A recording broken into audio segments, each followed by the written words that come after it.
I'm David Doctor, President and CEO of E4 Carolinas. We're the trade association for energy companies and organizations in the Carolinas with an energy interest. Today, we're pleased to host the Digital Technology webinar series, and we were just talking about virtual versus in-person.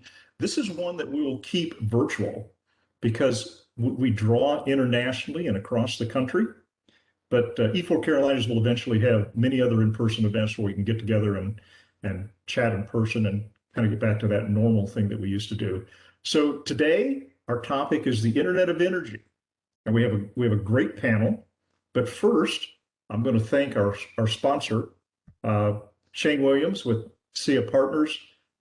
Shane and his organization actually stepped up a few years ago and said, hey, really have an interest in this program. In fact, he stepped up when it was still focused on blockchain technology. And over the time, we have evolved this to focus on digital technologies that are of interest to the energy industry.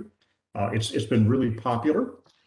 We've had good registration, good participation. We've had good responsiveness from speakers, and we are very appreciative of SIA Partners and their work. They always jump in. We have 3 or 4 sessions between producing a seminar. We produce 6 a year.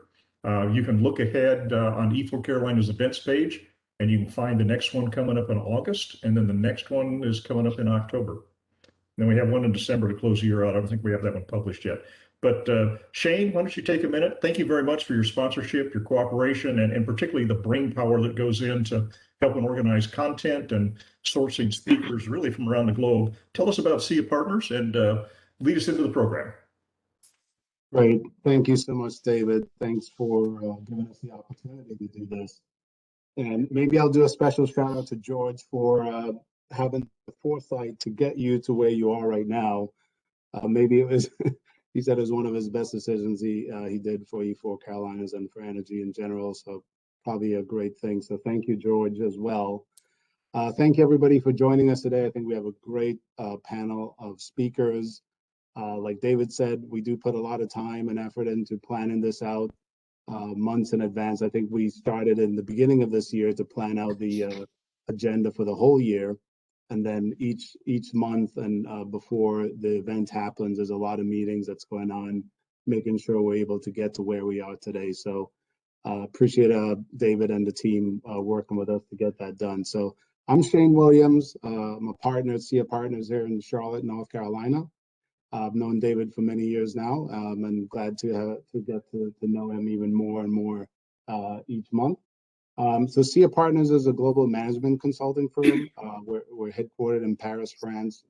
You'll hear from Pierre later on the agenda, who's one of our partners in the Paris office.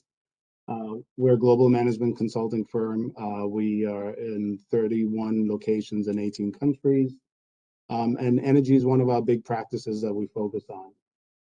We have 1,800 consultants to date, and we have 5 AI centers, 2 design centers, and I would say about 125,000 followers on LinkedIn. So that's something we pride ourselves in because we work very hard in the social media space. On the energy side, from a advisory perspective, we focus on, I would say, sort of 4 main areas: strategy, people, process, and technology. On the strategy side, we work with our clients around benchmarking that they might need to do with their peers or within their industry.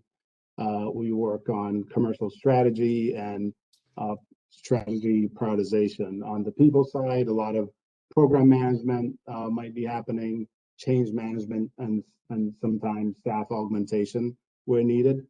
On the process side, we're doing a lot of process documentation, performance improvements, and process transformation.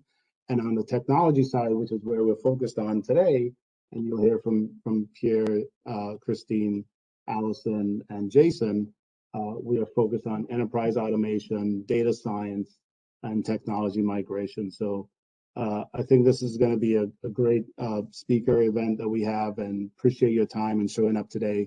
With that, I'll turn it over to Janine Coach, who's our partner in our Houston practice.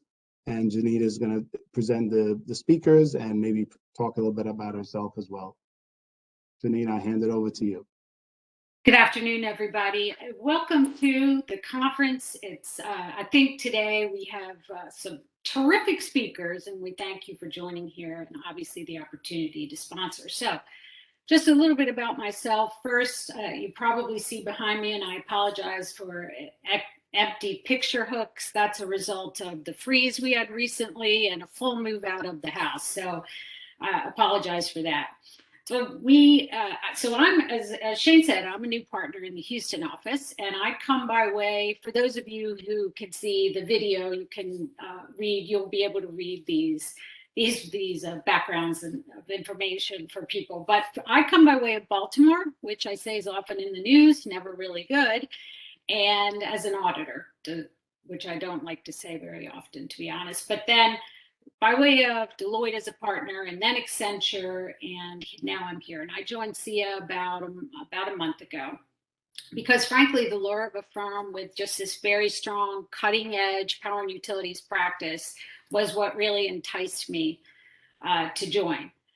So you'll see today we have speakers with really significant and deep experience, and each of them comes with different backgrounds, started in different roles. Let me advance the slide here. So for those on video, you'll be able to read. For those on audio, I'm going to give a little bit of detail.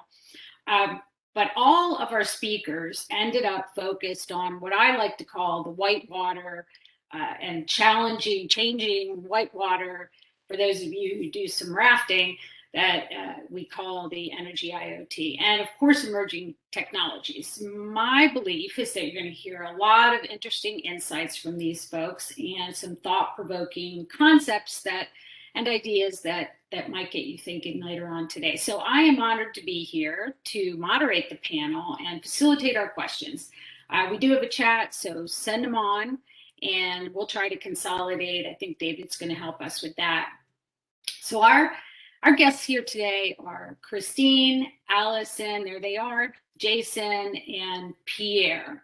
And each will share their thoughts and experience and maybe even some predictions, although that's not in the plan. I just threw that out there. But obviously, everybody wants to know what we can expect. So just a little bit about each of them, and this is the order in which they're going to speak here today. So Christine, in her role, is going to share experience around what IBM is seeing. She spends time with boards, executives, stakeholders, shareholders, with a lot of companies. So what will be interesting will be to hear what she is hearing all around and some of the things and challenges that others are facing. So Allison is from Dominion and is in a customer solutions role. But she also brings experience from advanced metering, which I know is a big topic, and infrastructure around metering, electric distribution, and all, again, very timely topics. Jason, who's from Duke Energy and is really focused on smart grids and the grid, is going to share a lot of experience about that and talk to us about emerging technologies as it relates to the grid. And when I met Jason, the thing that I thought of most is that if you're in Houston, I think we can all agree we need Jason down here. So if he wants to come on down and share your experience with ERCOT, I think we'd really appreciate it.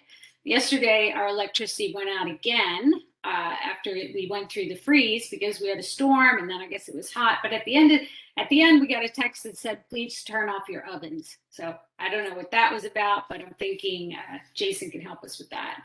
And then lastly, we have our colleague, Pierre Le Patrol, and he's joining us from Paris, France. So if there's anybody that wants to hear more from Pierre, perhaps we can all make a trip over there. But he's going to talk about data science, particularly around load forecasting, again, a topic near and dear to my heart, given where I live, and then balancing and predictive analytics. So also from a European perspective, which I think often is very helpful to us in the United States to hear what others are doing, not just within the United States, but around the globe. So with that, I'm going to turn it over to Christine, who's going to start us off, and then she will introduce Allison, Jason, and Jason, Pierre, and we'll go from there. But questions are welcome. That's what we're here for, and want to know what you want to know. So And all those things will help us guide us with our presentation. So Christine, you're up, and thank you for being here.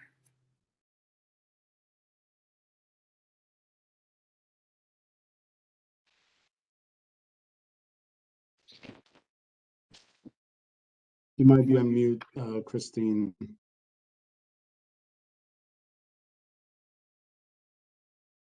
It's a bad habit. I apologize. So I'm with the IBM Institute for Business Value, and we are IBM's branch for business research focused on primary research. So I've been a CMO, a corporate strategist, a researcher, and a futurist. I work in partnership with a woman who very heavily gets involved with our benchmarking data. And from there, we create specific types of thought leaderships. And I'm going to talk to you a little bit about it today. If we look over the past few years, we've covered things like cybersecurity, mind the cybersecurity gap. We've been talking about this for years, okay? We've also talked about IoT, in specific, the Internet of Threats, and how you secure that, as you know, from 2018. So we've been at this across the way. We've also talked about Trust Advantage, talking very much about topics that are interesting to the, to utilities across the spectrum, but very focused heavily on T&D. So I want to share with you just a couple of things from a report that we released last year on digitizing electric utilities, focusing on what we call a group called core performers, and then talk about our research this year. And this is, as I said, all primary research conducted with utility executives, okay? We do this in a way where we involve benchmark data so we understand the performance aspects that affect how utilities actually move forward. But let me start with talking to you about where utilities are currently in terms of how they're expecting things like market forces and people skills and things to get in the way of what they've got. And I chose specifically, I have slides around distribution as well, but they're in the deck. I just wanted to select out here. So when we looked at what forces people were really concerned about, it started out with regulatory concerns and people skills. One of the things that shot up is market factors. So market factors down here, down on the left, in sort of position 5, 6, shoots up and is becoming more important, especially to US based concerns. And you start to see where things fall off. But when we started to dig deeper, we found that there were a group of electric utilities that are more resilient, more reliable, and more profitable. Key words, okay? So we called them core performers, and we highlighted what they look at. So core performers are prioritizing, carefully prioritizing the integration of new technologies, and they are focused on reliability and resilience first. So we separated them into 3 groups, but they are focusing on digital and the adoption roadmap that will allow them to remain competitive. Okay, then they are also focusing on retaining and upskilling resources, because in many industries, you can borrow resources from outside the industry. In utilities in particular, there is a need for those sorts of core engineering backgrounds. Okay, so core performers prioritize their roadmaps a little differently. And I know I'm going through this fast, but I will put the link to the released research in the chat so you can go get it. To date, when we look at core performers, their use cases are focused on reliability, resilience, and cybersecurity of specifically physical infrastructure. In the next 3 years, they are looking at creating a core around accelerating the integration of distributed energy, and they are prioritizing use cases and applications specifically around automation, safety, and compliance. They have a higher range of operational applications and related business functions that have moved to the cloud. And that has been critical because it allows them not just the data flexibility, but also, oddly enough, an increase in security, especially as we're looking at practices like zero trust. Okay, they recognize, as I said before, that utility-specific technologies are critical to future success. And from the workforce perspective, they expect to educate employees as opposed to necessarily looking at replacing employees. I want to give you an idea of what one of these roadmaps that we look at. So I said that there were 3 patterns. And the first pattern is around digitizing assets and their management. And what we do in the report is we go into how we looked at these things, both from 2020 to 2023, okay? And how we looked at the core performers and the way they were making decisions versus other utilities.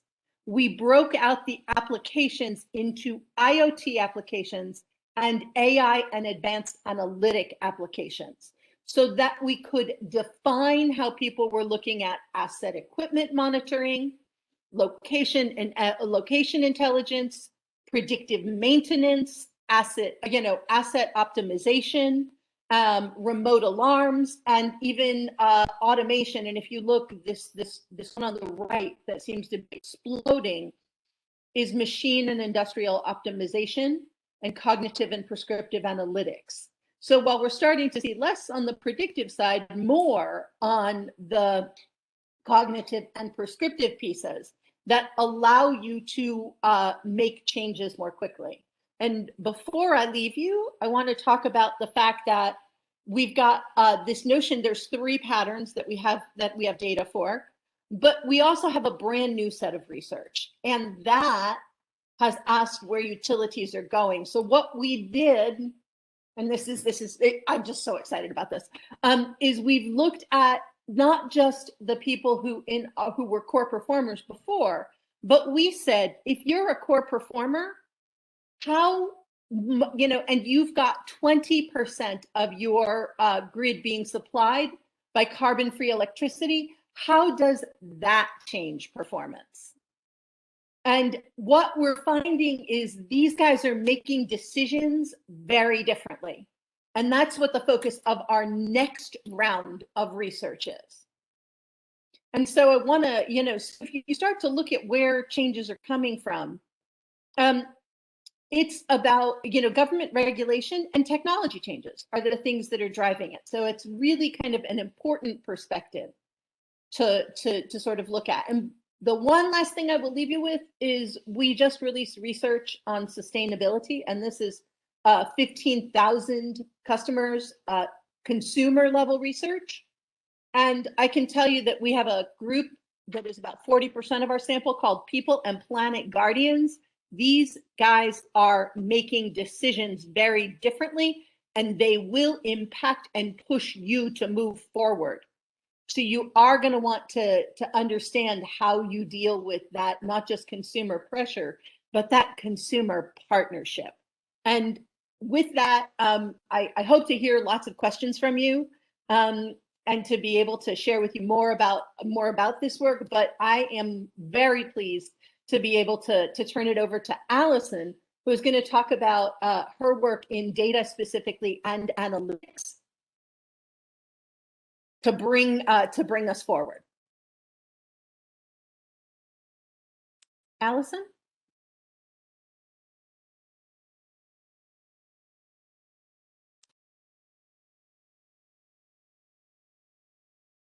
Also, I'm not sure if Thank you. Okay, Thank you. Thanks, Christine. I hope to echo a lot of what you mentioned around core performers in your research.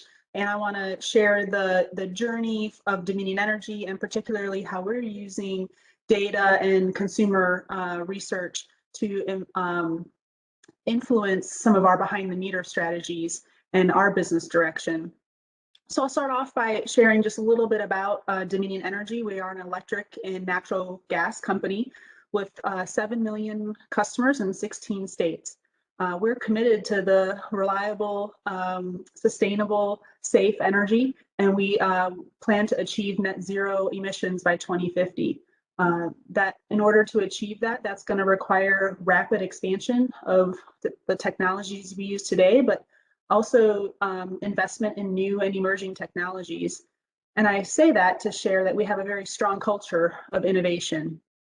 Innovation exists throughout our company. The framework and guidance is provided by an innovation team, but throughout our company, individuals contribute to our innovative future.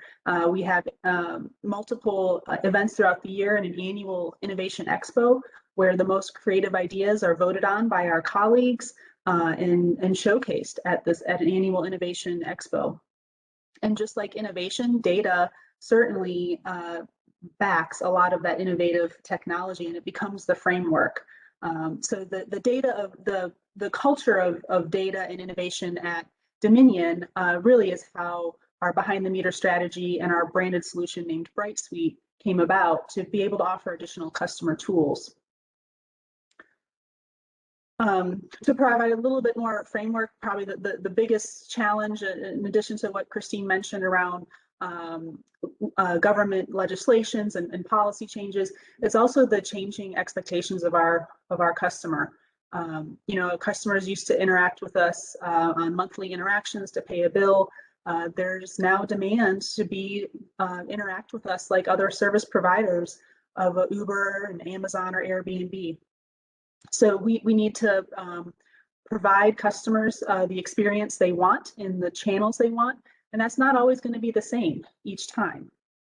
And they want to be able to be empowered with their own energy data so that they can make environmental and green decisions on their behalf, participating in green power or carbon offset programs. And so that data really enables them to become the prosumer and make those energy decisions for themselves. So how can the utility extend those services to the customer? Well, I'm here representing kind of beyond the meter opportunities. We started by looking at which home service could become a building block for that, and we started off with a safety and security offering that I'll speak to next. But this really does allow us to a program like this and programs beyond the meter, working with customers inside their home and business. It allows us to engage with customers on a more frequent basis with the energy data and information that they care about, and also providing safety and comfort of their family. These offerings bring together truly what a smart home offering is, bringing ease and convenience, and it allows the utility to provide additional customer solutions and options. So we've been able to quickly establish ourselves in this area with a behind the meter opportunity, and BrightSuite is a branded name. It is a subsidiary of Dominion Energy. It is a customer energy solutions team that I work part of, and we offer a variety of security services for homes and businesses. We also have a commercial solar program, and we are evaluating and launching additional programs under EV chargers, battery storage, and more. So in talking about the technology that enables a smart home, it really is all about the experience. And in a smart home environment, that can be very disaggregated or disjointed depending on what devices you have in your home. You can have individual user experiences. With BrightSuite, the technology, with our smart home experience, we bring that all into one singular app. And I wanted to highlight a specific project that we're working on with a home builder in Virginia. This Virginia home builder had a focus on sustainability and efficiency in homes that they were building, and specifically the sustainability and environmental footprint of the construction process. This is a construction of a cartridge home that had many efficiencies. It was manufactured in a controlled warehouse space in about 6 to 8 weeks, versus the construction that takes place at a construction site, which can be 3 months or more. So Brightspeed's interest in this technology and the data was constructing and then living in a net zero home. The examples of the technology that are included in this net zero cartridge home are smart home features and elements, so individual technology inside the home, the EV charger in the garage, the solar panels on the roof. We have 2 batteries in the garage. We also have energy management, getting to some of the data beyond just the smart home devices, truly the meter and the breaker level energy data information and the presentment of that energy information, but also the water management. So there's also presentment and data information related to water usage in the home and efficiencies or savings that can come from that. This home was constructed in 1 day, just earlier this month, and the project team is now working on that data gathering, reporting, and analysis. So this is a new case study for us that we'll be following, and really appreciate this partnership with this home builder who has this commitment to build this first cartridge home and is already working on the next community where all these homes will be this cartridge home. And a little bit more about the service that we provide. We provide safety and security. We wanted to provide customers comfort and safety inside their home. We require 24/7 professional monitoring. We thought that was an important element because we are a safety-centric company. We didn't want to leave safety up to self-monitoring. Also the reliability of the service. So we rely on cellular networks so that your system is always on, even if your Wi-Fi isn't. And then I mentioned already our all-in-one app and bringing this all together. And the app discussion also correlates to data privacy discussion. While certain providers that we know have an interest in monetizing data, they collect data to then be able to sell other products. Our philosophy is that what happens in your home stays in your home, and we want to be able to provide you the technology and the tools for you to manage your energy usage and move about to your smart home. And a couple ways we can do this, and particularly on the utility side when it comes to DSM and energy efficiency programs, a program like this, a smart home program, can provide energy efficiency savings. And some of those data examples that allow for that kind of cost effectiveness of those programs relate to how these traditional smart home security systems integrate together and automatically make decisions. What traditionally is viewed as a security sensor when a door opens or window opens for a security threat is in our platform paired with an energy saving. So when that door window sensor has been left open for a period of time, the thermostat automatically adjusts. So you're not heating or cooling the outside. Your smart home truly is working together. And then additionally, when you pair your smart home and devices with time of use based rates, again, this can be viewed as an energy efficiency type program. But bringing that together and indicating to your smart home platform that you're participating in that, those decisions can be automated or notifications can be sent so that the customer can act on them.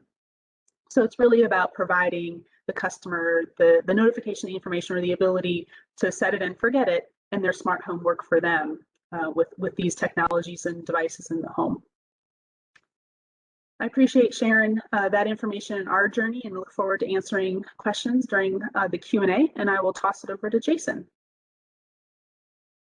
Good afternoon, everyone. Let me see if I can share my presentation really quickly. Okay.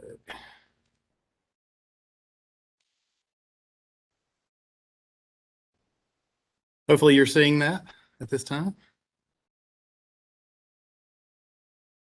Good. Yep, that's good. Great. Well, I just want to say, first of all, thank you very much to E4 Carolinas and SIA partners for the opportunity to speak a little bit today about a specific use case. So I know Christine went through and did IBM research around IoT and what some of the utilities are doing. And Allison just gave a great background of all the great work that Dominion and Brightstar are doing up in Virginia. So I wanted to take a little bit different tact and just talk a little bit more about cybersecurity, security in general as a whole. because of a lot of the efforts that we've seen come through recently. So with that, I'm going to talk about, well, we're trying to help define best-in-class security for the grid. Let's see if I can get this thing to, there we go. Okay. Grid security is always evolving. And today that pace of change is really unprecedented. And to really understand where we're going, we must take a look back at really the evolution of utility controls. And so what we have been used to are firewalls and fences that have been really the cornerstone of utility security. A simple analogy for this is thinking about a castle. We build castles with high walls, a drawbridge, a moat around them. We call those things defense in depth, and defensive depth has been the status quo. And that really means that you're just stacking protection systems on top of one another to try and secure your operations in the back office. But really, what's happening out at the field? What's happening at the grid edge? And really, no one can be truly sure what's happening today. So the evolution of utility controls means that the grid is going to be going more digital, more connected, and more distributed in the future. And so we must look at securing the grid in a much different way than we have in the past. Because grid capabilities are evolving, and we're also seeing increased expectations from customers and regulators in regards to interacting with the grid, our traditional approach of locking devices behind firewalls and limiting remote access are actually no longer going to be a viable cybersecurity strategy. So speaking of anyone heard of any recent security breaches? It's kind of a timely topic. I think we can name a few. Colonial Pipeline, what happened with JBS Meats, closer to our industry, a little bit closer, SolarWinds. Then who remembers back in 2015, the Ukraine power grid attacks, where that took out about 30 substations, about 200,000 customers, 230,000 customers. Or more recently, we had the 2019 Western U.S. attack that lasted about 10 hours and cut key communications to operators at a power system control center. But the thing we have to remember is all attacks are not necessarily cyber-based. That who remembers the Metcalf substation sniper attack in 2013 that actually damaged 17 different substation transformers? Now, you may or may not have heard about these events, but what the takeaway from them is that there is no common source, there's no common pattern, and there's no common entry point for each of these attacks. So if your cyber physical security approach is too wide, you expose yourself to gaps. And if it's too narrow, you're going to expose yourself to the fringes. So probably if I had polled this audience a year or so ago and asked, why pursue best-in-class security for the grid? Many of you would have said, who really cares? None of these devices are connected anyway. But that's not the case anymore, as this IoT topic panel is going through right now. Duke Energy is moving towards a distribution grid that is increasingly integrated with intelligent devices that provide services for ourselves, but also for customers. And these devices are starting to become more integrated. And utilities are going to have to expect almost an exponential increase in these type of connected devices and control systems that have real-time connectivity and situational awareness. And if we're not managing those properly or carefully, these devices can be a huge risk to the grid. And accordingly, the Emerging Technology Office here at Duke has been working on a best-in-class approach to grid security that I'd like to share a little bit about.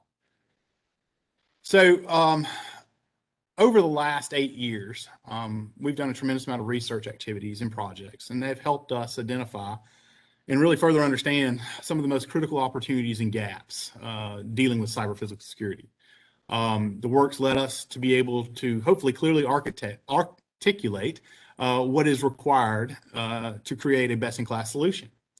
By ensuring that devices have a clear and trusted identity, we can enable trust between devices. Ensuring that we have updated certificates and robust key management practices ensures that the system remains current and protects against intrusion of all types. But right now, there's little to no situational awareness that is happening in substations and microgrids or in distributed assets. And that's going to have to change. One of the biggest issues, patching and updating of devices and applications, is extremely difficult and costly today. New application delivery to these devices over the air does not exist. And we're going to have to get to over the air network upgrades. Because if you must patch or update security on a device, for the most part, you're rolling a truck to a field device. But we really want to create a future where that's more flexible and we provide new capabilities for a resilient grid. And that's really the base components of where we're headed with our best-in-class security. Now, specifically, our solution leverages respected cloud components like Kubernetes, which is a highly developed container orchestration system, and it applies it to on-prem grid environments. Containers are smaller than virtual machines and typically run only one application at a time. And to run these containers, we use a physical compute resource, which we call a node, and you might picture it in your mind as a physical box at the base of a pole. But this node can run multiple containers and run multiple applications on the same node. And we're creating trusted hardware by applying a cryptography identity to the node. And this is done by adding cryptographic processes to the hardware, such as using something we call, or the industry's known as trusted platform modules, or TPM 2.0. Or you can use a hardware security module, or even a physically unclonable function. And these applications on our nodes hold our certificates that have been signed by a certificate of authority that allows them to identify themselves to other applications through encrypted communications. And we found that by combining trusted hardware and trusted applications, we can create a complete environment of trust, where only the trusted hardware joins the network and only the trusted applications are allowed to run on that network. Therefore, the architecture forces security into the grid at each node. An example of that deployment environment is shown here. And if you focus, I'm going to kind of go from the bottom right up to the top left. We initially deployed the solution at our Mount Holly microgrid at the Emerging Technology Application and Training Center. And this microgrid really consists of a cluster of nodes running Kubernetes. And mentioned on, I think it was the last slide, nodes are industrial PCs or radios that can be used to pass through, but we're now offering the ability to do containerization and additional functionality on these types of devices. And each node is an interface to one piece of grid edge equipment, whether that be a meter, an inverter, a battery management system, an energy storage system, a switch, a recloser, regulator, cap bank, whatever it may be. And the microgrid is a component of our Rankine feeder, which is the middle portion. And then on that feeder, you have, whether it may be reclosers or cap banks, each one of those has its own node. And then as we move up the hierarchy, we move into the substation environment. And the Rankine feeder is a component of the Rankine substation. And each one of those has its own nodes in it. And what we're doing now is we're using something called a node orchestrator to actually move all of these apps and these containers and these workloads. What does each piece of equipment need to do? Through this cloud-based node orchestrator. And so we have been through the initial development phases of this and are starting to roll it out. But the key outcomes that we're looking for are really to, and I think I heard Christine provide this earlier, a zero trust environment where we know that we don't create a network that we hide behind. We're creating a network where we can go out to and say, we're not trusting anybody without knowledge and without understanding where the encryption keys are and where the certificates are. But we're also going and trying to facilitate and deploying patches for remote over-the-air applications, something that will save us a lot of O&M. Again, the whole goal behind this not only is to secure the grid, but it's to enable more situational awareness. Get more influence, get more imagery out from your grid edge devices, which we're going to need to be able to really do what we're considering two-way power flows in the future. All this work helps drive interoperability also. Interoperability is going to be another key for us moving forward. But the thing that we had to do with interoperability is ensure that we could go back and do this on our legacy devices. No one has money to rip and replace. every device that you have out there. So the technology and the architecture that we've designed is able to utilize existing recloser controls, existing cat bank controls, existing meters in the field, and add a small piece to that, whether it be through what we call a node, whether that be some type of communications, or it could be a small computer. And of course, we're securing peer-to-peer communication at the edge, because the only way to properly manage the new grid edge environment, which is going to be two-way power flows, which is going to be instantaneous decisions having to be made, is to be able to allow device-to-device communications instead of what we normally do as a utility, which is device to head-end system back to another device. So our journey has taught us a lot. We started this journey in 2013. Looking at different pathways. Again, we've talked about this defense in depth, and that's really that castle. We also started thinking about how do we hack this ourselves, and so we hacked a substation. We took this down to the SANS demo in Orlando a long time ago. We took this demo out on stage, and with a couple of pieces of code we got off the internet and with a Raspberry Pi, we were able to show how we could hack a substation. But we're also gaining new tools to be able to fight this fight. The TPM2 chips with these crypto chips are great for having the ability to give us more zero trust. We've done things like looking at passive monitoring. But the key for us now is we're moving this into the field because we've done it all in simulation first. You may have heard the term digital twin. We've done all of this work with figuring out in a hardware in the loop scheme. But now we're moving it, first of all, into our microgrid, which has been done, now onto our Rankine feeder, which is in the process of being done, and next year into our substation. So with that, I want to thank the E4 as well as SIA partners for allowing me to have a few minutes to speak about cybersecurity and where we're headed, and look forward to taking questions at the end. And I'm going to hand it off to Pierre to get us going for the next presentation from SIA.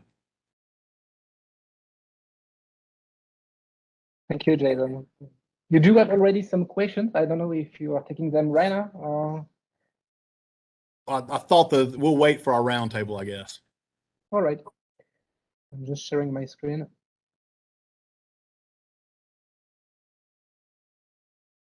Can you see it properly? Yeah. All right. That's a pleasure to be with you today, tonight for me, here in Paris. I took some slides to explain a bit the journey we had mostly in Europe with our clients, SIA partners clients, that could be DSOs, but also energy suppliers, about this increasing data sets, increasing data coming from new sensors, smart meters, all over the grids, and how we did and we treat all this data to build use case and bring value to our clients. So that's mostly my speech today. I've been looking at the Guardian this morning, and I saw that in Texas you do have effectively some issues right now with severe heat waves, accordingly to this article. 95 degrees Fahrenheit. We do have the same nearly in Paris right now. That's what's going on because we do have a storm coming tonight, I think. Hopefully I'm biking back home, I wouldn't be not too wet. That's really important to explain it, because what we've been doing the last 10 years, what I've been doing is that's explaining all these flows, all these behaviors on the grid. And we do have a little vision of what's going on in Europe. In the last 10 years, thermosensitivity, weather sensitivity has been increasing by a factor 2 all over Europe because of the development of heat pumps, of ACs, and a lot of other appliances we do have. So we've been working a bit everywhere in Europe. If we go up north, you will see that this dependence is mostly during winter time due to heating systems and electric heating systems. We do have a lot in France also. We are starting having, if you're looking for temperature and power on this graph, a little dependence of during heat waves we are living right now, as you are. But in south of France, in south of Europe, yeah, for sure, here this weather dependency is both in winter and in summer. That's quite important to notice, because everything we will be looking at, thanks to all these sensors, this IoT, That's being able to model design to better understand the behavior of all the assets at all the levels, and understand the dependency with calendar data, but with weather and climatic data also, and all other kind of data sets. So I'm taking my data science at that time. Just a few words about me. I've been working at SIA Partners in the Paris front office for the last 13 years, 10 years in energy. So I've been working a lot on, let's say, portfolio management, and grid loss optimization for several GSOs in Europe. Working on regulation, we do have a lot of different, let's say, capacity remuneration mechanism in Europe. I've been working on the French one 8 years ago already, and on all this topic, we do have simulations to be launched. We need to have all this data to be able to manage, let's say, the impacts of such evolution. So I've been in these smart grid projects from 2013 in France, in the Netherlands, a bit in the UK. So looking at what we can do as soon as you're settling some batteries on the grid, as soon as you have DSM, demand side management, or wind power curtailment, as we did in Scotland last summer. So I do have a mix of in my journey in the energy sector with regulation for first, and data analytics in the second part. We are leading. We do have a data science business unit dedicated to all these topics with 150 data scientists. There are data scientists, data analysts. Some of them are, we will see DevOps, even to push it to production, with 30 people in North America. Maybe another word about how we are used to work with our clients at SIA Partners. As soon as we're merging together, as Shane was saying, our energy expertise, we do have 350 experts in energy utilities, understanding what's going on, describing the future market rules of energy, let's say. And what we are doing, we are combining our efforts with all these data science experts. So all of this ideation process enabled AI-driven solutions we are deploying at our clients. We do have also AI modules that could be on time series forecasting, prediction. It could be on NLP, NLU, natural language processing, as soon as you want to analyze the claims that are coming to you. That could be on satellite images analyzed also. We're doing in Belgium some kind of use cases. And all of these case studies, that's nice to have a proof of concept. That was 10 years ago. We try to give an industrial way of thinking, and we do have internally a platform called ECA that helps us push into production all that has been done in all the security manners. Jason, but you sound as an expert. I am not that expert on this security levels. Here's about what kind of expertise we do have. Here we do have Chloe and Jean working for Scottish Power in Glasgow, Scotland. They've been working jointly with Chloe for building the use cases and quite recent use cases. How do you adapt yourself as soon as you do have a strong COVID impact?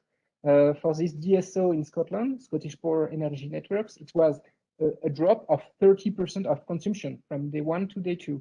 As soon as the lockdown occurred. That building all these use cases with the client, that's important to better understand and to make sense of this data. So data quality is important for sure. And as soon as we tried or we're developing proof of concept, that's using all this data and model. Some of them could be quite easy to understand. A single recopy is the first model, let's say, but we are pushing also machine learning techniques in it. And what we did recently is that the last 3 years, at least, that's making the last mile, that being able to have the infrastructure we're using with mostly cloud providers to deploy such solution on premise. And we do have also designers and web developers to help defining the best web interface to take decision, to help our clients make the best decision we can. Today's topic is about Internet of Energy. That's a mix of Internet of Things. So all these new data sets, all this new data coming to us. As a data scientist, it was really a great journey the last 10 years to be able to switch from what I was doing in the past, so global portfolio at the regional, at the state level, one forecast once a day or once a month, and then seeing all these sensors appearing. That could be sensors at the substation level, that could be MV feeders, dedicated MV feeders for renewables, that could be on the MVLV, middle voltage, low voltage transformers. At this level, that's quite interesting. We do have the neighborhood. You do have 3 households, 30 households, one maximum 100, let's say, flats, and looking at it. And for sure, today, I would say that half of Europe is equipped with smart meters.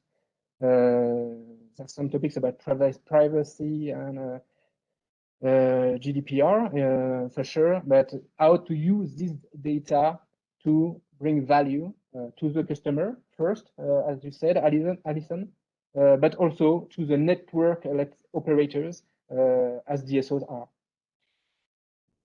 As you see, getting more data is nice to have this observability of the grid and to be able to be much more efficient at looking at a part of the grid as soon as you do have consumption and renewable at the same time, plus batteries, plus EV charging points, plus more appliances. We were quite good at forecasting, let's say, the national level, around 1% of error only. As soon as you are going down and you're making this downscaling approach, you will for sure unbulk all this data and get for sure this model design not as performant as at the biggest level. So that's how to play with it, how secure you can be with something not at 1% performance, 1% quality, but around 10%. That's what we do have globally at the MVLV transformer. So that's all the topic about data analytics and the way to use data science to better model what's going on all these levels and decline it with all the use cases we can find from dynamic profiling, such as you are at the client level. That's, for example, being able to have new tariffs, integrating these flexibilities. That could be also, and I will be talking about it at the MVLV transformer, being able to look at abnormal behaviors or fraud detection. But that could be also at the junction between TSO and DSO. And what we are seeing today in Europe, that's mostly this massive integration of renewable energy is switching, let's say, not switching, but yeah, let's say switching the roles between TSO and DSO. And the DSOs do have much more responsibilities now to balance, to look at all the leverages to be taken during from the dispatching activities, short term, to the planning activities, the mid-long term. Maybe a few words about I just picked 3 DSOs we are working with for a long time, at least for the last 10 years. Most recent one is Scottish Power. I told you about them. They do have nearly 4 million points of connection on the grid. Enexis in the Netherlands, with a huge and massive solar panel and solar generation. And Enedis, which is the biggest French DSO, 95% of the network is maintained by Enedis. So we've been with all these 3 DSOs working with their new brand data sets and helping them on several topics. So I will be talking about congestion management and constraint analysis at Scottish Power. So here we are typically in the control room in Glasgow. We help them thanks to all the SCADA system and new sensors that have been put all over the grid to have a better vision of what's going on in terms of consumption first and in terms of renewable. Here, There's a bit of solar, but here we are much more talking about wind power in the north of the UK. And here is a vision of all the dashboarding we've been building jointly with all of the guys and girls from the control room in Glasgow. So being able to look at it in one glance and be able to see on which substation, over 400, which ones will need some help, some decision will need to be taken in the coming hours and coming days. Yeah, I do have a quick demo of it. So that's running 24/7, and that's running energy consumption forecast, renewable energy forecast, and we are putting on top of it what we call activities. Here we do have the activity looking at constraints on 3 levels of voltage. Of course, we do have all weather and climatic data used to better anticipate the increase of consumption in case of cold wave, or depending on wind conditions, what's going on. Here you can see 3 substations where we do have some constraints and where people, dispatchers in the control room will have to take some actions. So that's jointly with some programs of smart grid programs, and most of the time linked with some DSM actions or batteries usage, for example. Here we are for the span activity, and I had a second one talking about maybe NXIS, which is, and I will be finishing with this use case, quite interesting. That as soon as you do have these data sets, how do you use them to build new use cases? And here we are in the south of the Netherlands, and we've been using new data coming from what we call DALI boxes. These DALI boxes are settled in the MVLV transformers. So they're looking at the low voltage zone just behind and looking what's going on. The Netherlands do not have smart meters yet, but this DSO decided to deploy 20,000 sensors all over the grid, and we help them defining use cases. And this one is quite interesting because that's about fraud detection, looking at abnormal behavior on the grid. And here we're talking about illegal marijuana grows, where people are not are just connecting before the meter, not to pay something like 30, 40,000 euros a year. So here that's using the data to at least help people detect these anomalies. So I will be maybe just showing you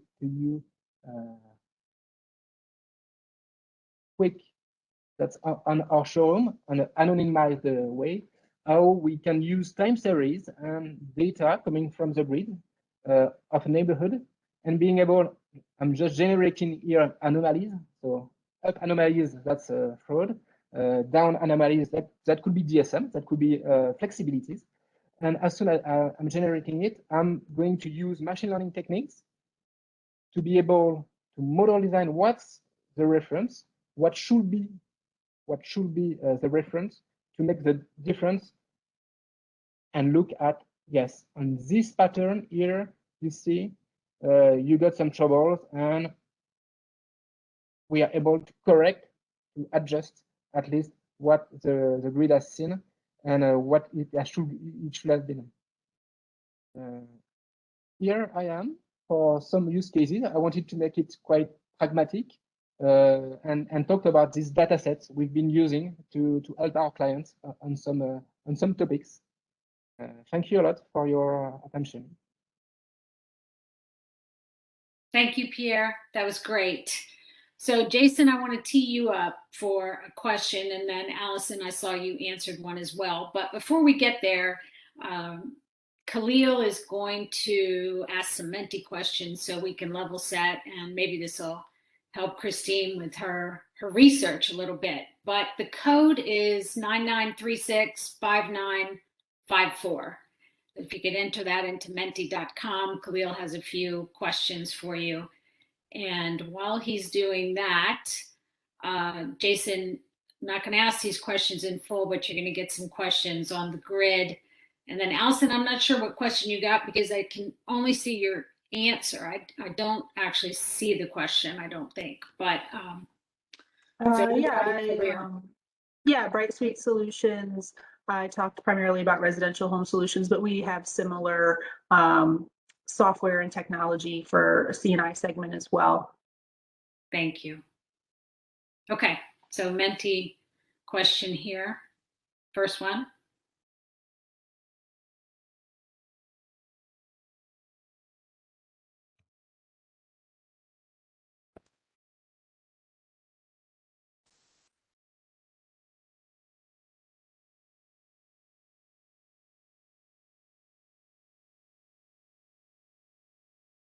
Khalil, just a quick question. Is that on a scale of 1 to 5? That's correct. Okay, I can't see the scale here, but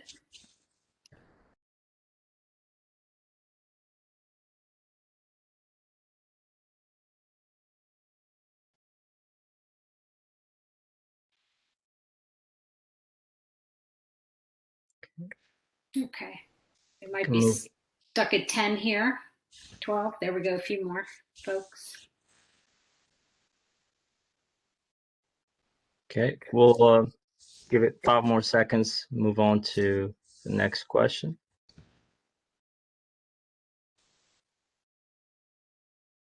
We should just say it's www.menti.com. And again, the code is 9936-5954. If you haven't had a chance to get to it, the link is in the chat.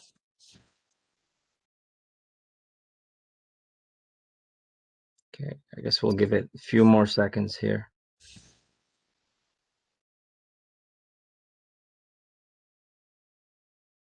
Okay, all right.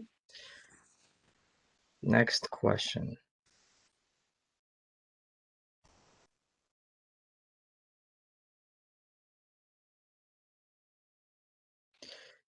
Does your company or organization employ any Internet of Energy emerging technologies?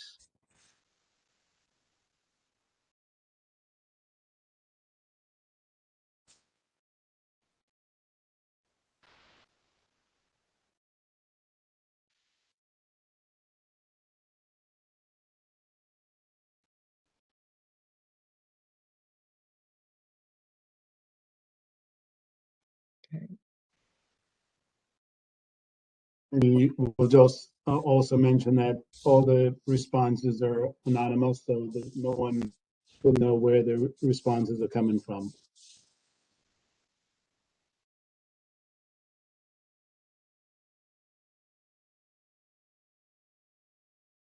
Okay.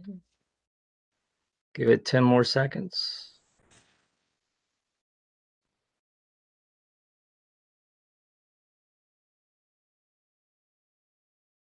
All right.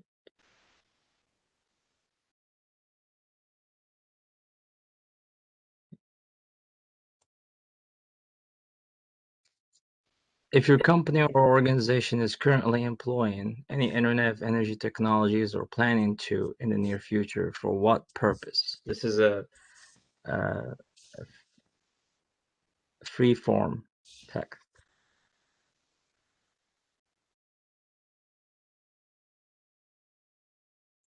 We'll give you guys a little more time to put in some keywords here.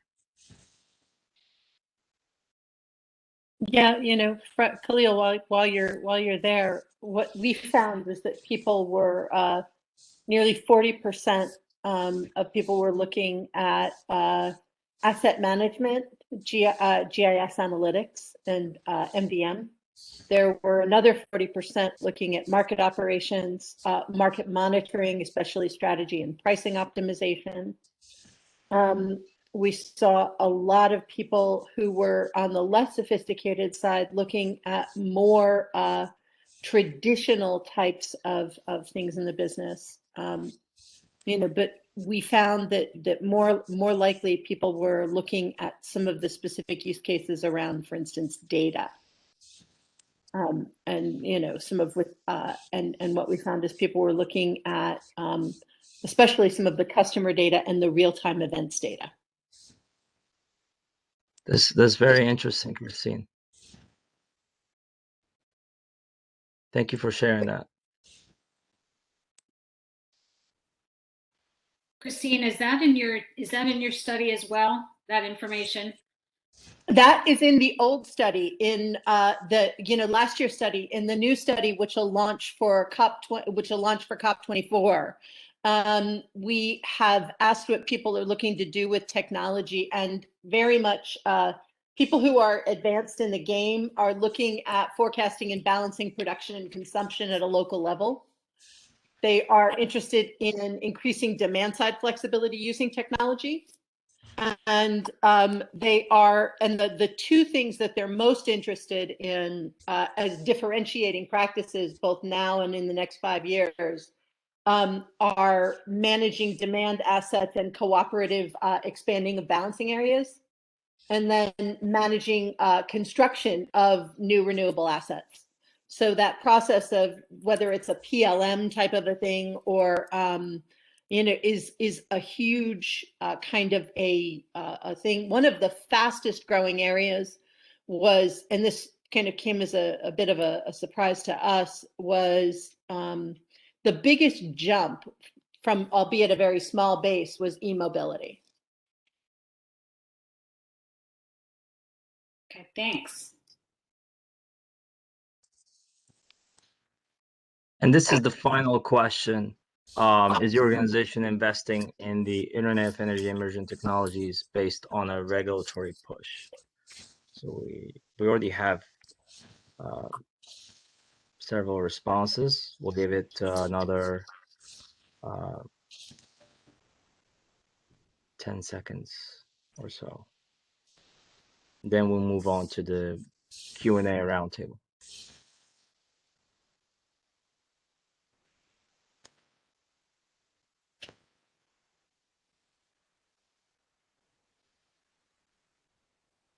Yeah, so one of the things, and I'm just looking at the data now, the renewable and responsible folks will have implemented PLM and asset management, and they're focused on then looking at industry data platforms and cloud and IIoT platforms.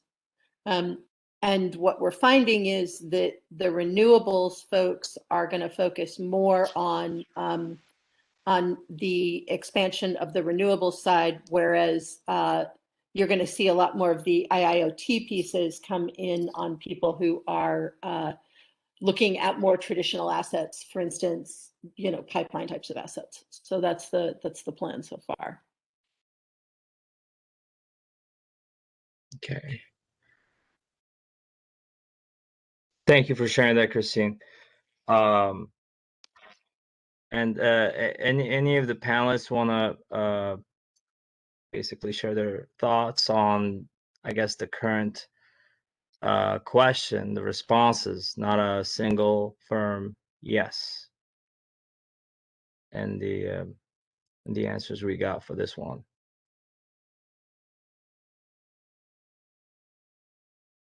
Well, part of it is coming off of, I think, the challenges where we've been on in utilities in particular, and the switch to sort of how can you handle billing, some of the capital questions that have been so challenging in the marketplace right now. So you have to be able to look at where you can put technology in your organization in what I would say test beds or leaner ways of doing things, because the capital communities don't have the capital to invest in a lot of ways, and that leanness calls for, I think, new mechanisms of considering how we get things done, and that will lead to hopefully increasing collaborations across ecosystems.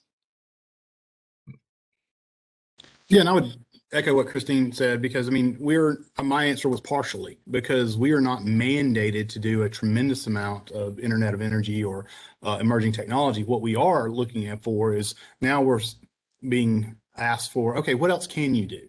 And so they're giving us opportunities to come back to the regulatory commissions and say, hey, here's an option. So non-wires alternatives for energy storage or for demand response or energy efficiency programs. Those are all things that we work together with our commissions and our regulatory bodies on. So I would not necessarily say that, yes, we're being mandated to do a lot of the stuff, but we are actively involved with negotiations on how to improve the overall customer experience without actually raising customer rates. And, I think, Jason, chime in on top of that, a lot of the examples we're starting to see out of Europe, and we're seeing fabulous stuff with crowdsourcing for storage, et cetera. Beautiful use case out of the Netherlands. So a lot of these examples that we'll see might come to us via our foreign partners who are, in fact, a little bit more mandated to take action now than we are.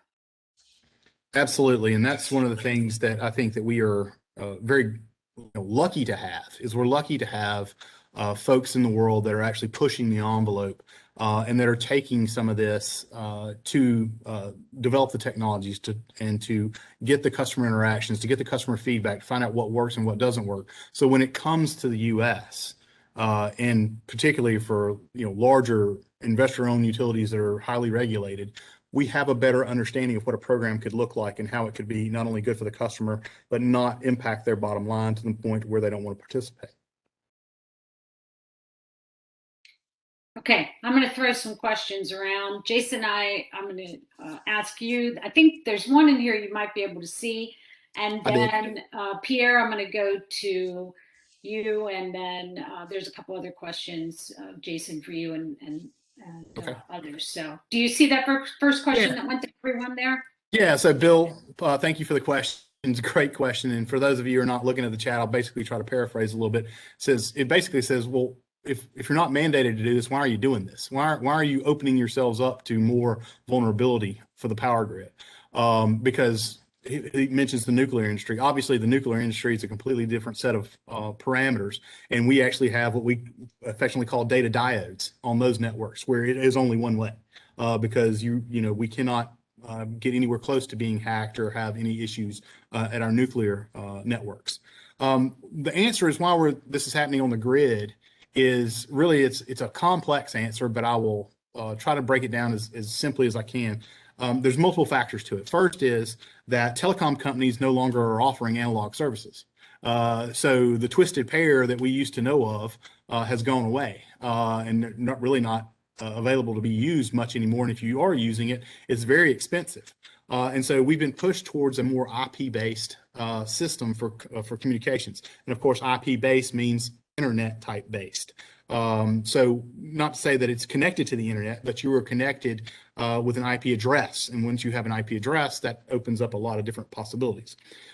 Also, we have as a utility base, as an industry, we have looked to try and make improvements in our responses to customers.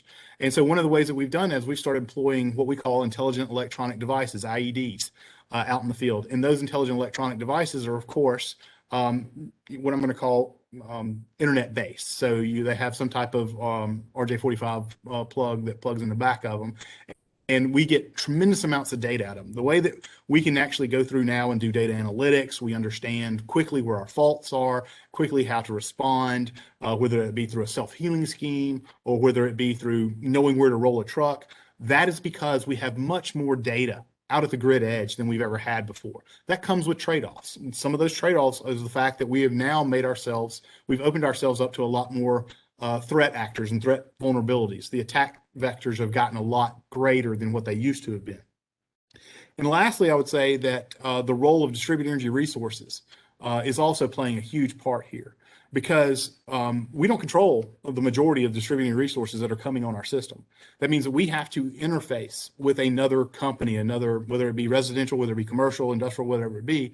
And so there's going to have to be communications back and forth.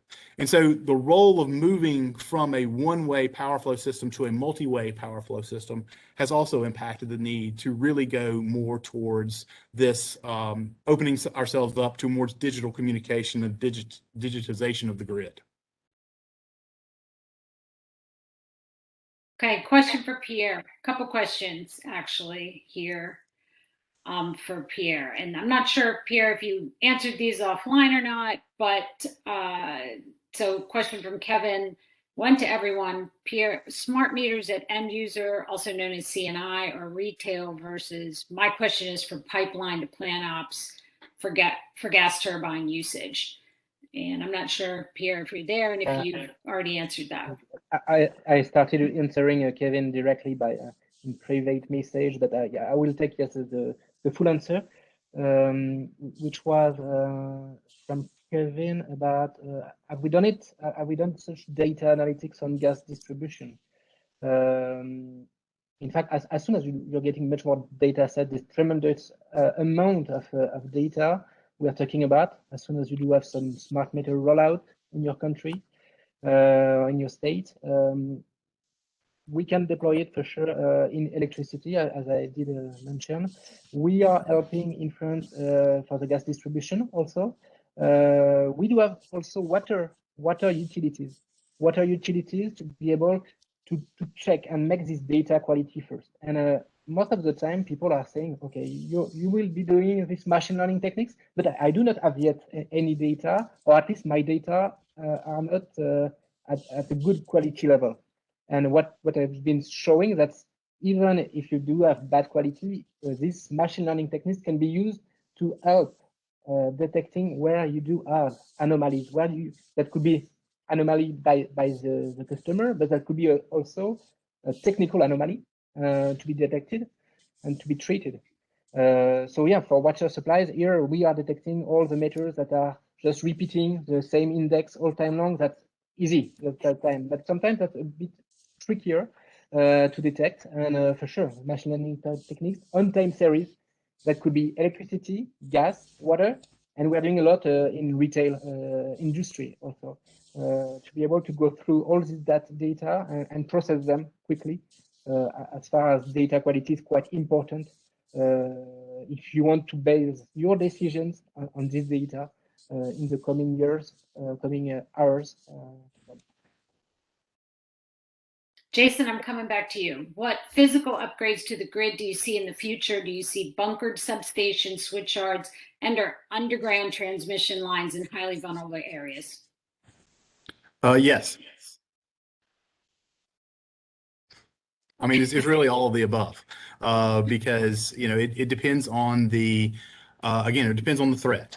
So we are already, but again, it's not just cyber threats, it's physical threats. We are hardening all of our coastal substations from floods. And so we're putting, you know, barricades around them to where we can stand 8 to 10 foot surges.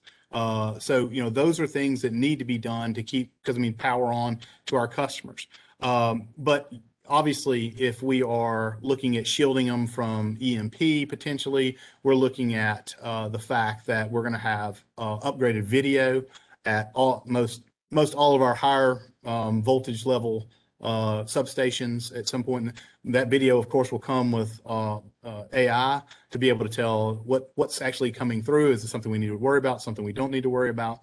And, you know, the technology is just going to continue to advance to where we're going to need, the problem is we need that two-way communication at the grid edge to be able to see what's happening and to quickly react to it or prevent it from happening in the first place. So I think underground transmission is something that, you know, we can sit here and debate all the time. Yes, obviously it looks better and it potentially is less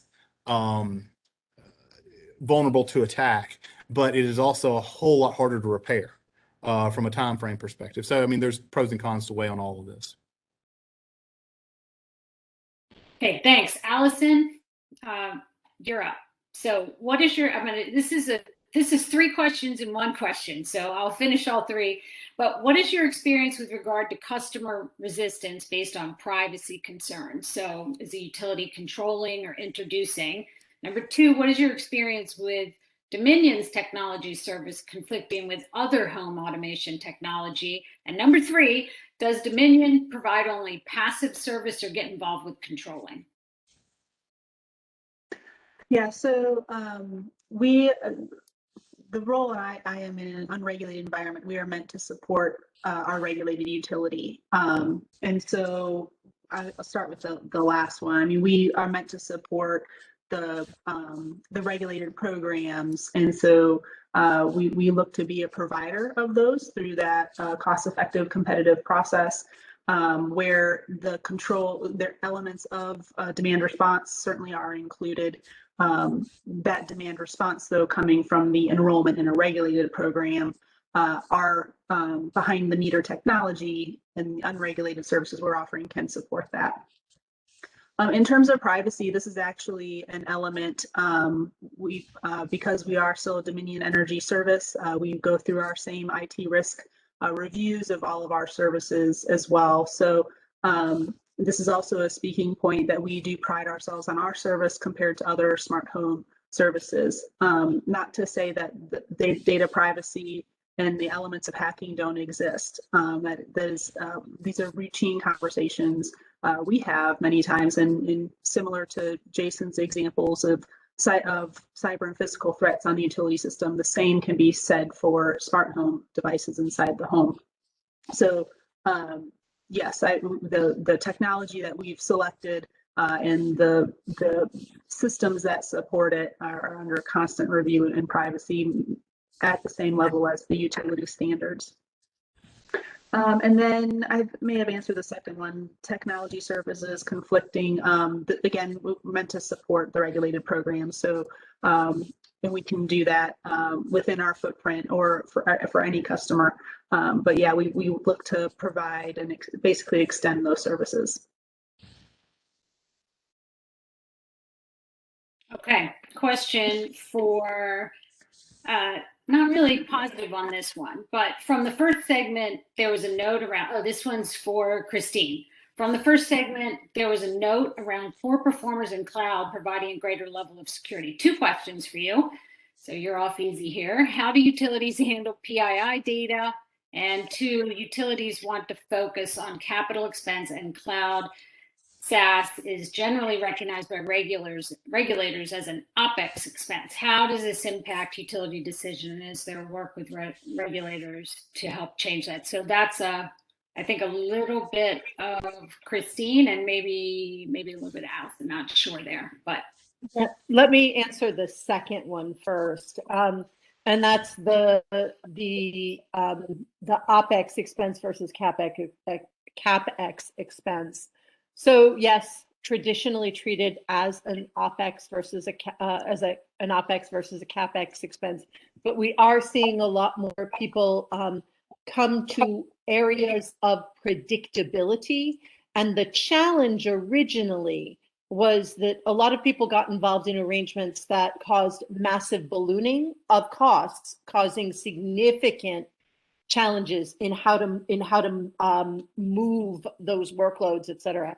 So once we're moving to more distributed cloud platforms, we're finding that there are better ways to manage the cost and to right size that cost to make sure that we are handling edge where we need to and moving things in more effective ways, which allows significantly lower costs. But yes, we do have additional work to work with regulators, and IBM and other providers across the cloud spectrum are working with regulators to figure out how that can look at the difference in OpEx expenditures. Let's go back to the first part of that question. And can you just ask it again so that I make sure I got it right? Janine? yes, I will. I'm just looking for it now. I was can go thinking ahead about the and next question. Sorry, I want to tee up here. Okay, the first question, there was a note around poor performers in cloud providing a greater level of security. Okay, 2 questions. How do utilities handle PII? Is that the one you didn't answer yet? Yep. So yes. So sorry about that. Yep. Cloud and PII, you can actually ghost data before it comes to a cloud or be able to regulate pretty quickly what goes into the system. So it's a matter of how you've designed your gates and to create a way that you can not just bring in the system, but we were talking about this zero trust, and you can authenticate at each step, which prevents or controls how data moves forward. So that is one of the ways in which you start to look at setting up your security systems to prevent additional data from moving forward, or setting up areas, safe zones where certain things happen and then moves into the next area. Does that make sense? Great. Okay. Pierre, I'm going to double up for you since everybody's gotten kind of compound questions here. So here's two. What cities have the most integrated smart grid systems? This one's in the chat here. Real-time AIDR load and congestion management that you're aware of. And then the second question to that is, have you deployed analysis of gas distribution, aka validation of meter data? So Pierre, that's you. Yes, I'll take the first one. It's quite hard to do a global answer for the first one. In Europe, let's say we do not have a Europe of energy. I think we do have strong national regulation still going on, and we see in the energy mix of every country. So for smart grid or smart meters rollout, that's the same. Globally, I will synthesize it by south of Europe has been equipped quickly in smart meters. For example, Italy that makes more than 10 years, I would say 12 years, that they deployed V1 of the smart meter for a question of what we call administrative losses. So that's non-technical losses, all the errors on the IT system plus the fraud, let's say. So that's mostly the business model, deploying such meters and getting such data, at least in Europe and in South. So if Spain, France, and Italy are quite okay with the deployment of such meters. Then that's a bit more complicated in other countries, such as in Germany. In Germany, you do have 800 DSOs, so there's a lot of actors all over the country. So they do not have yet any smart meter rollout going on. Or for some regulation, in France, that's the DSO in charge of deploying such meters. But in the UK, for example, that each energy suppliers. So if you're switching from one energy supplier to another, you will switch and you will have a new meter. So that's the way it works. So all this regulation plus the way of the actors are set up, let's say, between balance responsible parties, energy suppliers, DSOs, and leads to a real different maturity. What I've been showing, that's the best in class, but I would say that in Europe, we do have some cities or some DSOs are quite best in class. There's something called Interflex, regrouping, let's say 20 DSOs globally for all their smart grid topics. So that's a good dynamic. But for some others, let's say there's no planning of deploying smart meters and very few programs. So I would say that's quite mixed. That's the answer about the most integrated, the smart grid system. And the second one was about. Did you add the cities that have them? Did you answer the cities that have the most integrated smart grid systems, real-time AIDR load and congestion management? Yeah. What cities? What city? I would say that's linked to some DSOs. So I was saying that in France we did have around 15 smart grid projects for testing batteries plus solar, for testing some wind power curtailment. So I would say at the moment we do have a lot of experiments, and we're switching mostly from these experiments to integrating all these experiments in market rules. And for example, last summer for Scotland, so we did help them to better select the wind power generators to be taken out of the grid. So that was asking from the TSO to this DSO, being able to do so. So I would say a large, diverse maturity of, but strong smart grid project. So Christine, I think you answered that one with Copenhagen. Were you? Yeah, I did answer it with Copenhagen. We've worked with Copenhagen rather extensively as part of a project that builds a flex platform. We've demonstrated, as a matter of fact, they've run, there was a test late last year where they ran 3 days fully on all renewables. And it's rather remarkable. They are increasingly being able to do that. They have designed a lot of, I would call them redundancies, but really smart overlaps in the system to allow them to forecast and switch very quickly, and to be able to capitalize on the significant amount of wind energy they have. They don't have as much solar, but they have a ton of wind. So a lot of it is offshore wind as well. So they're being able to pull some of that off. We're starting to see some of those lessons come to the U.S.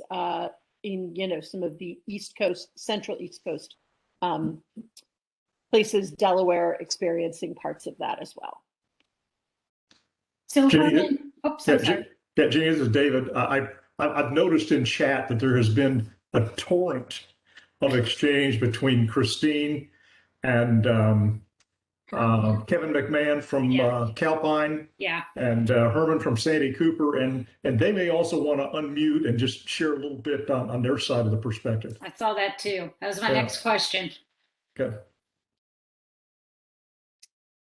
Yeah, I'm not sure those questions got answered. So Christine, I don't know if you see them up there.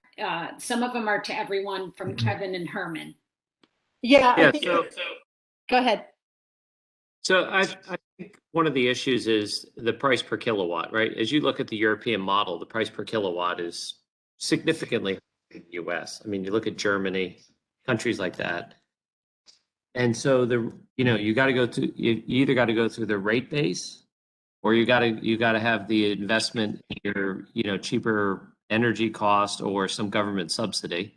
And then two, this whole thing about if you change electric providers, you got to change your meter. Sounds like full employment for somebody, because that means you don't have a standard system. If you're moving in London from provider 1 to provider 2, you got to get a new meter. I mean, that's crazy. I think the European model for power distribution is way different than the US. I mean, if Duke went for a rate case and said, hey, every time a retail provider changes, we have to charge them for a new meter, the PUC, the Public Utility Commissions in that state would probably fire everybody. So that's one. And then two is on these meters, the smart technology. There's a ton of value in the consumer. I mean, we're seeing apps for the consumer where they want to know what their electricity usage is. In high cost states like California, where it's, 40, 50 cents, where an app notifies you, hey, your car's going to stop charging in a few minutes because the price just went to 45. It'll be back at 30 in 30 minutes. That kind of demand response and smart metering is there, but the European model is not even close to contiguous with what the US model is for either retail or monopoly type utilities. So that's why I see and hear people are like, well, where are you getting the money? Well, at 40 cents a kilowatt, you got 30 cents that it's not even cost of power. So I think that's the thing I think is very different in this cost model that everybody's talking about. Yeah, well, Kevin, just to come back Christine, around. I can't hear you, but I'm sure you're speaking. Yeah, I'm not on mute. So can everybody else hear me, or am I something wrong? Okay, so one of the things that the example I actually shared from the Netherlands was crowdfunded. It was not utility funded. It was actually consumer funded in order to create a storage system. And part of my research on sustainability in terms of where those markets are moving, people are willing to, in fact, make those kinds of investments. So increasingly, we will see that happen. And by the way, that's not just European based, that's US based as well. We are trying to, one of the first things we did, this was the first time in IBM's research, we actually looked at retailers as well. So we have a retail perspective that'll publish with the COP24 data. And what retailers are looking for, not just behind the meter, not just in terms of offerings, but actually we're trying to see if we can get a consumer specific view. But e-mobility is one of the places where people feel that they can make up some of that difference as well. So Pierre, do you have any thoughts on that from a European vantage point? Yes, I just wanted to correct that there is some standard and specification dedicated in the UK, and I think some people from London around the table here could give more details. I was just saying that talking about the maturity of smart grid and smart meter rollouts in Europe, we have a large diversity because that's not belonging to the same responsibility. We do not, the same actors are not responsible. So yeah, it was easier sometimes when you do have one and only GSO, like in France, we do not have one, but nearly one. In the Netherlands, you do have 4. So with the number of actors you do have nationally, that will be a reason why some, let's say, deployment would be, let's say, trickier and harder than others, and that could explain Germany some late in smart grid projects or such topics.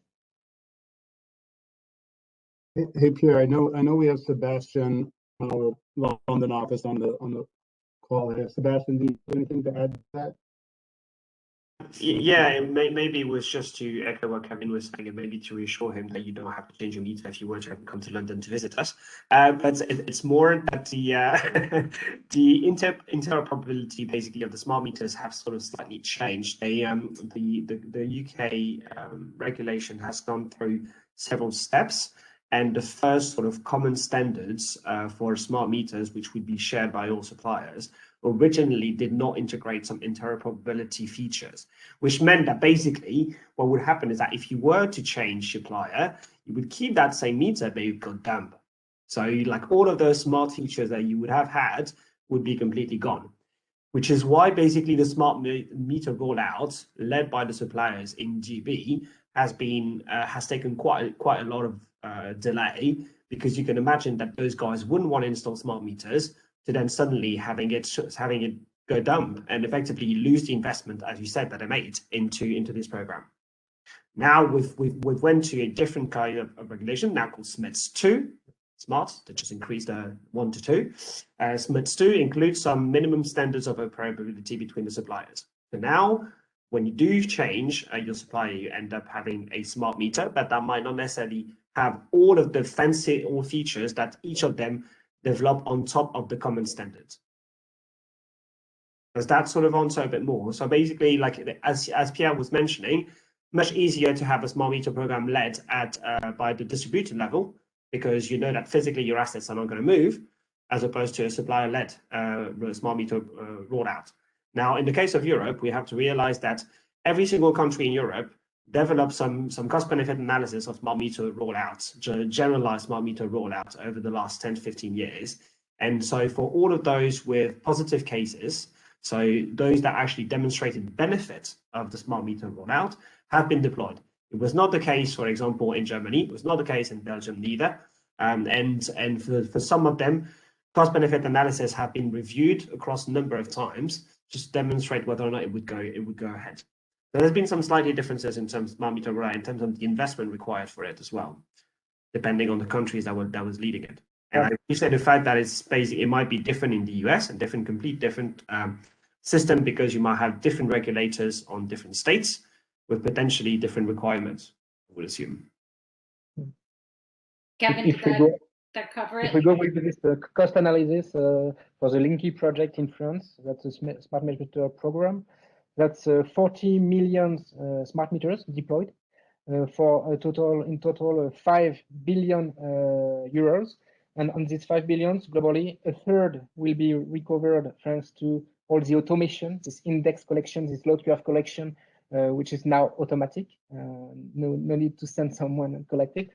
And 2/3 mostly to correct all the errors, integrating for sure what we call non-technical losses. So to be sure you do have all your point of connection working and metering correctly, let's say. So there's a question here from Matt, and Christine, this might be a little bit from. I was going to take it. Yeah, Yeah, I was going to take it. So there's a couple of ways to think of it. I think that yes, there are people transitioning from 20 or 30-year careers. The question is, first of all, how do we get them into sort of the first step on green? And that's whether it's from the lineman perspective or whether it's from the smart home perspective, which is the simpler step, that simpler first step. And then starting into the sort of, here are sort of light analytics, and then you'll differentiate between people that can do that. They don't want boring careers, but you're going to end up having to make some pivot as we're starting to see some of the talent leave. But there's also the knowledge management side and the knowledge capture side, where a lot of these guys will be bringing valuable content to the approach. Now, as far as creating the next generation of people for STEM and K through 12, IBM also has a program which we call PTech, which takes lots of students, and there are 37 PTech schools around the world, which help give them a college and a subsequent degree that, and then a job offer that allows them to roll specifically into an IBM type of technology organization, whether it's around coding, whether it's AI, or especially security. So we're starting to see those kinds of things happen to sort of bring up opportunities on the younger side and create new opportunities on the veteran side.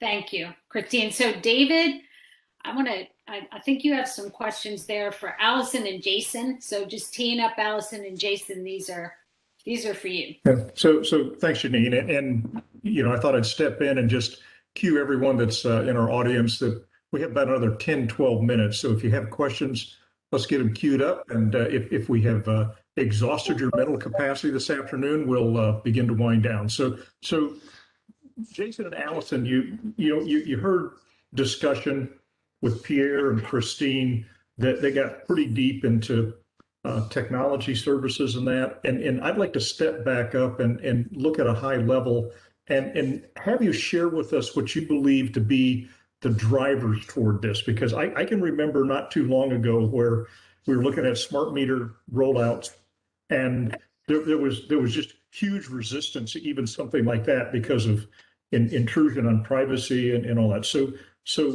Allison, when we look at the introduction of a lot of technology related to the home or small commercial, is this the utility commission driving it? Are consumers calling it? Is it the utility seeing a move towards others in home automation, and the utility saying to stay in the game, we need to move in? Is it a business line for the utility?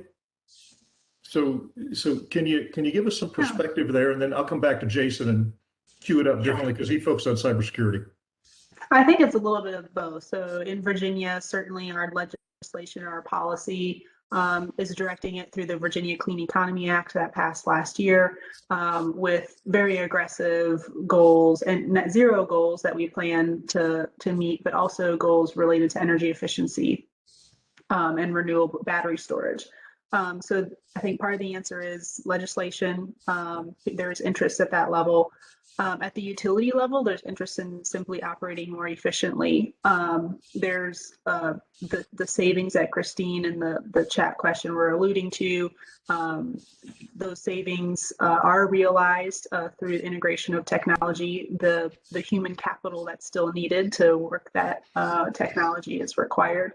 So, and then from a customer perspective, just that it enables the technology inside the home. They can now connect more things. And I think one of the biggest savings, especially when you talk about advanced metering and program opportunities, revenue opportunities, relates to voltage conservation and being able to help the customer conserve really without them even knowing. So using that smart meter data and the voltage data to help conserve within the regulated bandwidth. Programs like that and algorithms like that are big energy efficiency savings tied to smart meter technology. And Jason, yours is a little bit different orientation because you've been focused on grid security, cybersecurity, and that. What are the drivers there? Is it simply, that we're moving into technology that poses a different risk profile, and that everyone looks at it and say, yeah, it's logical to do that, or is it more of a move where the utility wants to be a front runner with regard to a really responsive grid? What's the drivers there? Utility commission pushing it, or stakeholders, or utility? Well, I think it's a little mix of both, as stated earlier. I mean, I think there are certain areas where the utility commissions are driving us, but obviously, I don't think anyone would say the utility commission, at least in the Southeast, was driving us to put AMI meters in. It was a cost savings for us. That's how we were able to really push it, as also a customer benefit, as others have talked through about the types of data you can now get off of these smart meters, where just your standard meter, you'll get 15-minute interval data, but we offer apps through Duke Energy now that you can get 1-second interval data if you have certain pieces of information. Now, I'm not sure what kind of energy freak wants 1-second energy data for their home. I do not. But I think it is interesting to the fact that the knowledge of people, this is going to sound bad to say, but most folks don't really care as much in the Southeast as maybe Europe or the West Coast because of the prices. Your utility bill is your fourth or fifth highest bill that you pay. Your electric bill, I should say, is your fourth or fifth highest bill. So I think that the drivers from the regulatory side have not necessarily been there because the prices have been relatively low. From a technology side, yes, we've got to get better at getting more information to be able to respond quicker to events, to be able to, and again, I'm going to go through the same things, manage distributed energy resources better, because that is going to be the key for us to not only maintaining good satisfaction for our customers and for our regulators, but also providing the best, greenest, most environmentally friendly options for our customers moving forward, is to be able to manage power flows in a way that we've never managed them before. Now, I will caveat all that with this. We have always, at a utility, been responsible for the safe, regulated operations of the utility and the grid. We're going to have start having serious conversations about who else is going to have to be held accountable. If you can't deliver when you have said that you're going to provide energy into the grid, those are kind of things that we're going to have really serious conversations about with our regulators in the near future, because there are so many. Amen, Jason. Amen. There are so many new players out wanting to participate in the grid and in the market, which is great. But there has to be some sort of regulation set up to where there are repercussions if you don't deliver with what you're being said you're going, because the utility's always been the backstop, but we can't always be in the future. Jason, do you have a choir that comes in the background here? I think his name is Kevin, but I appreciate that. I appreciate the amen there, because I mean, it really is something that I think that we're going to have to talk more about. Not that I'm trying to say, oh, poor regulated utility. That's not what I'm saying. What I'm saying is we all are going to be involved as more commercial entities start to provide power back into the grid. The utility, in my opinion, is the one that can best optimize all those assets back into the grid. We obviously are going to have all these different utility partners to be able to offer the DERs, but they also comes with a responsibility to deliver on what you say you're going to do. Yeah, Jason, we used the term a few years ago, the energy integrator. And the more the utility acts as the energy integrator, bringing those pieces together and allowing it to distribute appropriately is where that's going to happen. You're going to find more, whether it's the, electronics providers, the Schneiders of the world, participating as parts of that, or running alongside, partnering directly with utilities in more efficient bases. And I would look to all of you and say, is there a way you can use those guys, not just on the capital side, but as a means of cross-funded operations to be able to to create new ways of partnering. You know, Okay. electronics is my other side of the account, whether it's Siemens, you know, whether it's Schneider, those guys are all looking at how they interact, especially, you know, Allison, the smart home devices. They are all looking to see how they play. And the question is how you want to provide them access to your, no pun intended, very powerful networks. Janine, we got time for one more question if it's a quick one. Okay, a quick one is, this one's for everybody. Where does the panel believe quantum solutions will play a crucial role in this transformation? So looking at my clock, that's like that. Okay, all right, I'm gonna go backwards, Christine. Sorry, so I'm gonna start with Pierre, then Jason, Allison, and Christine can wrap. And we have about 1 minute each, so we're going with 1 minute. I know it's a big topic, but Pierre, where do you believe quantum solutions will play a crucial role in the transformation, including security? I'm not that an expert on quantum computing, but we are doing operational research every day to optimize these flows on the grid, for sure. We've been testing some solutions. We are still quite curious and about the solution we can test. In the energy sector, for the moment, that's not the best cases. We do have some HR cases, or at least planning activities that could be useful with quantum computing, for sure. But we are still, great interest to test and to build a new proof of concept with such technology. Thanks, Pierre. Jason, think working backwards, you're next. Yeah, optimization of networks, integration of DERs, so the interconnection requests that we're continuing that take us forever to go through and do for larger interconnection requests. Quantum can potentially help us write new algorithms to be able to get through those much, much, much faster, which will only serve, number one, to cut costs for us, but to increase customer satisfaction because we're able to give yes or no's instead of 6 to 8 months or a year or two in 5 minutes. And I think those are the ways that we're going to be looking at it moving forward. Allison. Yep, similarly from the regulated perspective, certainly echo Jason's comments. From an unregulated perspective, being able to play in that space and provide that energy information required. Thanks. Okay, Christine, you raised your hand. Here you go. Got a minute.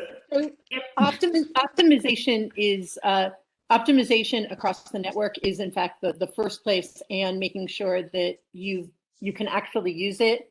The challenge in quantum is that we don't have good quantum computers right now. We have to hit a 1,000 qubit milestone to be able to run these things. And you're going to see quantum run alongside traditional uses as opposed to being something you deploy on its own. So right now, quantum is sort of it's an additive function as opposed to necessarily quantum-led applications. So you want to use it in ways that you have significant multi-point optimization challenges. That is going to include, as Jason brought up, or as was brought up, we are looking at we're looking at security and preventing that kind of an attack and being able to learn and cycle quickly. And then we're looking at network optimization, especially across broader service areas. David, back to you to wrap us up. And you have a minute or 2 minutes too. Holy cow is all I have to say. That is probably the wildest Q&A session we've ever had because we had it going live and then we had multiple streams going in chat that were just, excessive. So thank you all. This is, this has to be one of the most fun sessions we put together with digital technology webinar series. It's just a tribute to Janine, you as a moderator, and the speakers that we had. Just a brilliant group. Thank you all. Thank you, Christine, Allison, Jason, Pierre. We would like to have copies of your deck if you would send them to me. I know I have Jason's, I have Allison's, Pierre and Christine, if you'd like to share your deck, please send them to me. We'll turn them into PDFs if you don't already, and we will share them with everyone who's registered. Shane, Khalil, thank you so much, and I look forward to working with you on an August program. All of you that have been on the program and contributed to the questions and have been attentive listeners, thank you so much. Tune in for our August session. And with that, Janine, all of our speakers, thumbs up. Shane, Khalil, yep. Audience, thumbs up. Well done, everybody. Have a great day. Yep. Have a good day, everybody. Thanks, David. Take care, all. Thanks, Christine.